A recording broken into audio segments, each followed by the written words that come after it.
I'm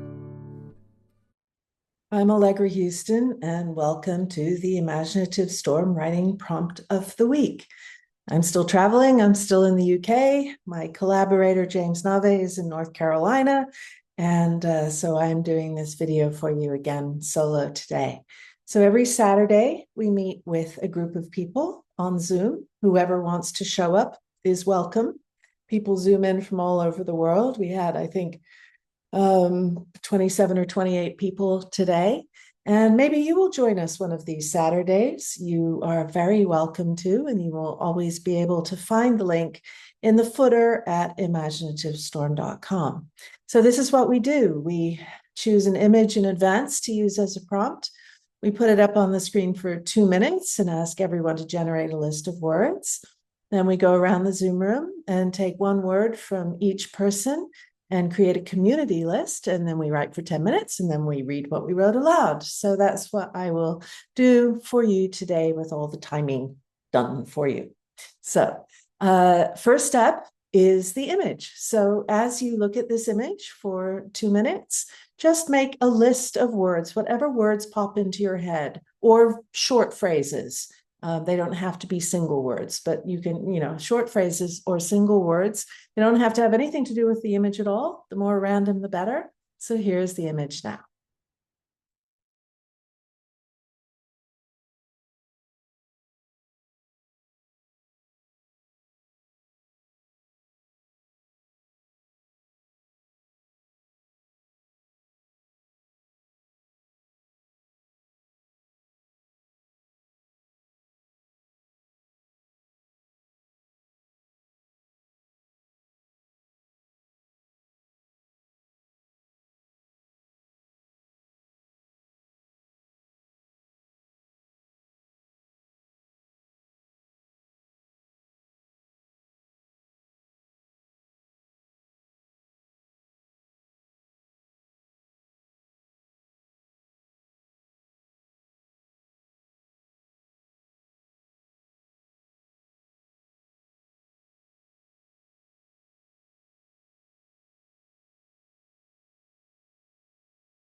So after everyone has created their own personal list, as I said, we go around the Zoom room and take one item from everybody to create what it is basically a kind of collective imagination. And I will put this list up on the screen again during the 10-minute writing time, so you don't have to write these words down now. When we do our Zoom, everybody writes them down so that we all have 2 lists of words to play with, our own list and the community list, which is a kind of collective imagination. So here is today's community list. Fallen angel, may we beat the drum back to our hearts. Drum the wound, shake it up. Is that a black octopus? Feet on the ground, dreads in time, splat. Caution in paradise, cup of sunshine. In the midst of a beautiful autumn, orange sunshine, rhythm ripples. Once upon a time, passion pounding it out. Once upon a drum. Surround the darkness, bad hair day. The rhythm is going to get you. Achilles heel, blessed tomorrow, deep river blues, multicolored rhythms, sea urchin margarita. Is that coffee? Lemony beets. So next comes the 10-minute writing time. And these words are there for you to play with. They're toys. You can use as many or as few of them as you like. If you imagine your imagination like a child in, let's say, a playpen or a playroom, and there are lots of toys there. And the child will play with whatever toys it wants to and ignore the others. And you can do the same thing. So find a toy to pick up, start somewhere with a word from your list or from the community list or something that pops into your head from your memory of the image, and start there. And let your imagination take the lead. Let it surprise you. Follow it to places that may not be rational. So there's no need to think about what you should write or what should follow next. Just let the ideas, let the thoughts, let the images come as they will, and just maybe see how much you can surprise yourself. So the 10 minutes will start now.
Something now exists in the world that didn't exist 10 minutes ago, and you may not think that that's a very big deal. But as you do this every week, we've been doing these Zooms for over 4.5 years now. And the practice adds up, just like, yoga practice or any kind of exercise. And what you're doing here is exercising your imaginative intelligence. So when you exercise, you get stronger, you get more supple, you get more comfortable in that part of your mind, in that kind of thinking. And when you exercise your imaginative intelligence, you discover that other aspects of your imaginative intelligence sort of wake up. You may discover that you feel more appreciative of things, more aware of things, more attentive. You're more open to awe. And the wonderful thing I think about it is that you're more open to possibilities because you've been playing with possibilities, and you make a practice of playing with possibilities. So there's just more things seem open to you. In my case, certainly, I notice that I'm less judgmental and more open to other points of view, other possibilities that might arise. So see if that is the case for you. If you practice this regularly, and reading what you wrote aloud is an important part of that practice, because when you read aloud, you're much less critical. You actually appreciate what you wrote. You hear your voice speaking your words, and that pushes you towards, just without even having to think about it subconsciously, it pushes you towards what you like in your writing. So your writing will automatically get stronger, more authentic, more original, and more emotionally connected to what matters to you. So put me on pause now and read what you wrote aloud. At this point in the recordings, we like to credit the artist of the picture. And that image was created by James Wilson, and it was used for the poster of the second Leaf Festival near Asheville, North Carolina, back in 1996. They've just celebrated their 30th festival last weekend. So perhaps if you're in Asheville next year, you'll go to the Leaf Festival. What else can I tell you? Oh, yes. If you like what you wrote, we have a place for you to share it, and we hope you will. And you can also read what other people wrote to this prompt. It's called the Imaginative Storm Circle, and I will show you how to get there. Go to imaginativestorm.com, scroll over to the community page, click there, and you will see Imaginative Storm on Circle. Click there. And it will take you down to that bit of the page where it explains the circle. You can click here in the picture and you end up at the circle. It won't look quite like this because I'm logged in and it wants me to do things. It will ask you to make a username and a password. It's also free. And once you've done that, go over here to this navigation on the left. You can explore the rest of it at some point if you like, but prompt of the week is where we're going. And in prompt of the week, you will see with the date every single prompt that we have offered for over 4.5 years. So it's quite an archive. And let's just click on one and show you how this works. So we'll click on this mural. So here you will find the first thing, the credit, then a link to our YouTube. We create a YouTube video for each prompt where we do the timing for you. And then you'll find the Saturday words and the Thursday words, and then you will see what people have posted. And well, this was a week where nobody really replied very much, but you can like what people wrote and you can reply to what they wrote. And if you want, you can upload an audio or a video. See here, Kathleen has commented on Celia's. And you can, here Nave's also uploaded an audio. And then at the very bottom, you will see this, what are your thoughts? And that is where you type in what you wrote and you're done. While you're on imaginativestorm.com, please check out the other things that we do. We have books for writers, including our kind of flagship book, Write What You Don't Know, which also exists as an audio course and a video course. We have workshops on Zoom and in person, and we hope that we will see you either on Zoom or in person one of these days. Thank you for watching.